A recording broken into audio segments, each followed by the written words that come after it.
bem? Eu sou o professor Bruno e hoje nós vamos entender essa questão que tem no site fet.colorado.edu de montar um átomo. Então é bem interessante, tá? Esse exercício está na página 43.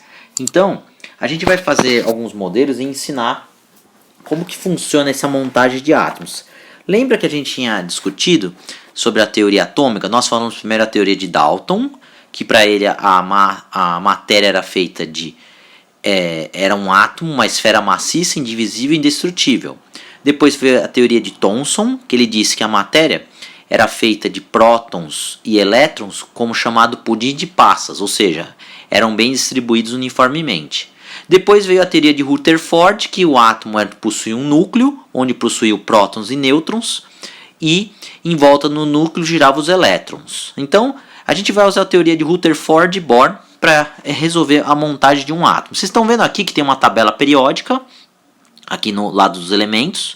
Tem o símbolo, né, que vai ser, que a gente vai montar o átomo, vai gerar o símbolo, tá? E a gente vai explicando cada parte. Então, vamos lá. Ó. Se eu colocar um próton no núcleo do átomo, então o átomo possui um próton, né? Aí gerou aqui um hidrogênio, ó. Só que é um hidrogênio chamado íon. Por que íon? Porque eu só tenho uma carga positiva, então vai ficar um mais. Então, vocês estão vendo aqui, ó, no símbolo, vocês estão vendo que tem um mais, quer dizer que eu tenho uma carga positiva. E a massa é 1. Vocês estão vendo? A massa é 1, que é o número de cima, é representado a massa. O númerozinho de baixo, que é vermelho, é o número atômico. Tudo bem? Então é o número de carga positiva. Quanto que é? 1. Se eu colocar um nêutron no núcleo, ó, porque no núcleo tem prótons e nêutrons. Os nêutrons são esses cinzas, né? Vocês estão vendo que agora a massa do hidrogênio é 2, né? Porque o que é a massa atômica? É a soma dos prótons mais o número de nêutrons. Tudo bem? Então, e continua instável ainda. Por quê? O átomo, não, instável não, ele é estável, mas ele continua um íon, na verdade. Por quê? Porque ele tem uma carga positiva. Agora, se eu colocar uma carga negativa, que é o azul, olha o que vai acontecer, o átomo se torna neutro. Então, o que é um átomo neutro? É quando o número de carga positiva, que é o próton, é igual ao número de carga negativa, que é o elétron.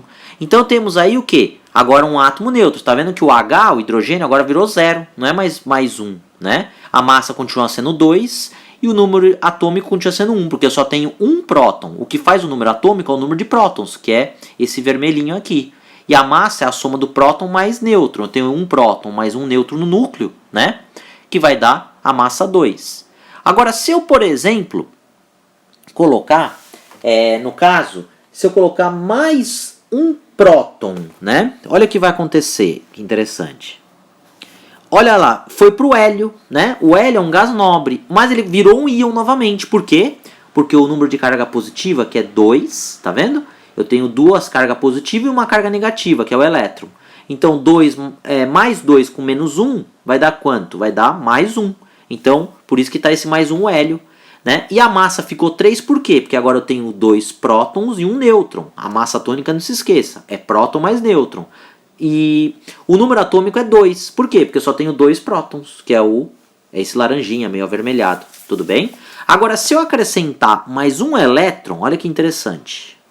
Tá? Olha lá. Mais um elétron, você vê que o átomo virou neutro de novo. Tudo bem? Por que ele virou neutro de novo? Porque ele tem 2 prótons e 2 elétrons agora. Mais 2 com menos 2 dá quanto? Dá 0. Dá uma olhadinha aqui no canto superior esquerdo. Ó, o número de próton é 2, de nêutron é 1 e elétron é 2. Vocês estão vendo? Então aí formou o hélio. E se eu colocar mais um próton? Olha o que vai acontecer. Ó, virou um íon novamente. Por quê? Porque agora eu tenho 3 prótons, né? E 2 elétrons. Então vai dar positivo de novo, ó. Mais 1. Mas se eu colocar mais um elétron, vamos lá, ó, não vai. Nessa camada, primeira camada, só tem 2 elétrons. Ele não vai. Por quê? Porque numa camada eletrônica, na primeira camada de uma distribuição eletrônica, vocês vão aprender que cabe no máximo 2 elétrons. Então, como não cabe mais nessa primeira camada, que está mais perto do núcleo, então ela vai nessa camada maior, que tem mais um elétron. Então, olha que interessante. Agora virou lítio. De hélio virou lítio. Olha que interessante. Virou um átomo neutro, porque o número de prótons é igual ao número de elétrons. Eu tenho 3 prótons e 3 elétrons e um nêutron, né? e está instável. Agora, por que está instável, né? Porque assim, o lítio, apesar de estar na família 1A, né? Ele tem um elétron na última camada, por isso que ele está na família 1A. Mas provavelmente é problema do nêutron. Se eu colocar um nêutron, vamos ver o que vai acontecer. Continua estável ainda, ó. Eu tenho 2 nêutrons, a massa aumentou, ó. O lítio ficou com uma massa 5. E se eu colocar mais um nêutron, vamos ver o que vai acontecer? Ó, a massa agora dele foi para 6, ó. E ele está estável. Então você vê que interessante? Tava faltando 2 nêutrons, o átomo estava instável. Ou seja, a estabilidade do núcleo de um átomo depende do número de nêutrons também. Entendeu? É uma coisa que o Rutherford, se vocês assistirem aquele vídeo do Rutherford, ele não falou do nêutron. Quem ajudou ele a descobrir o nêutron foi em 1932 o Chadwick, que eu já tinha falado na aula do primeiro bimestre. Tudo bem? Mas você vê que interessante, ó, se eu tirar um nêutron, ó, vou tirar um nêutron. Ó, ficou instável. Tá vendo? Aí o núcleo fica balançando, ou seja, o que mantém esses prótons um pertinho do outro é esse nêutron que causa essa estabilidade, que é uma força nuclear que a gente fala. Lembra que eu tinha falado naquela videoaula?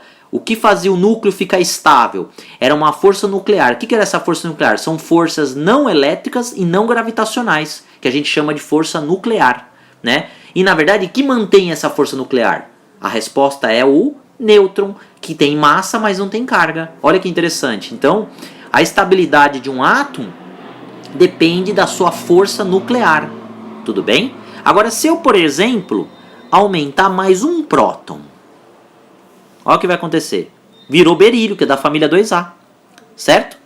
Só que, o que eu vou fazer? Agora, se eu colocar mais um elétron, olha o que vai acontecer. O berílio fica neutro novamente, porque eu tenho 4 prótons e 4 elétrons. Sempre vai ficar neutro. O número de prótons com o número de elétrons é igual, né? Sempre o átomo é neutro. Tudo bem, pessoal?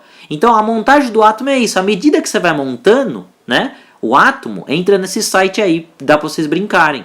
E o símbolo sempre vai ser assim, ó. O símbolo, quando você olhar numa tabela periódica real, né? Oficial, sempre o número de massa fica no lado superior esquerdo.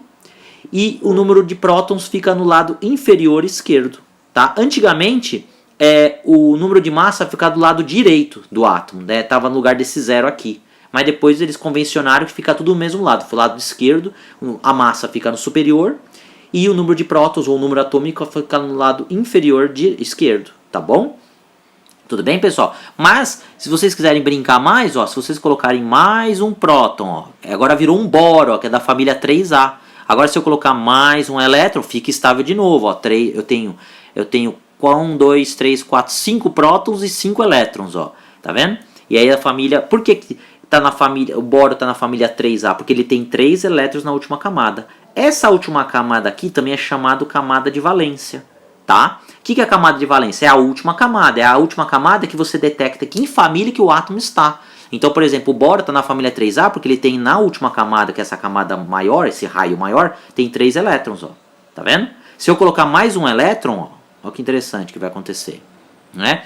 Ele continua sendo boro, mas ele virou um íon. Por quê? Porque agora o número de elétrons é 6 e o número de prótons é 5, que vai dar menos 1. Mas se eu colocar mais um próton no núcleo, ó, olha o que vai acontecer. Virou carbono, ó. O carbono está na família 4A. Porque ele tem 4 elétrons na última camada. Tudo bem? Agora você vai falar, Bruno, está instável o núcleo. Por quê? Provavelmente deve estar faltando o quê? Nêutron, né? Então a gente vai colocar os nêutrons, ó, até ficar estável. Ó, ainda está instável. Ou seja, mais um nêutron. Mais um nêutron. Agora está estável. O carbono tem massa 12. Ou seja, ele tem 1, 2, 3, 4, 5, 6 nêutrons e 6 prótons. 6 mais 6 dá 12. Se eu tirar um nêutron, ele continua sendo um átomo de carbono, só que ele vai ser instável, porque o que faz manter o núcleo dele estável, ou seja, os prótons não se separarem porque eles têm cargas positivas, é o nêutron, tudo bem? Que é essa ideia que Rutherford não tinha ainda. Quem ajudou ele a descobrir o nêutron foi o Chadwick. Tudo bem, pessoal? Então, era isso que eu queria falar e até mais. Obrigado e até mais. Tchau!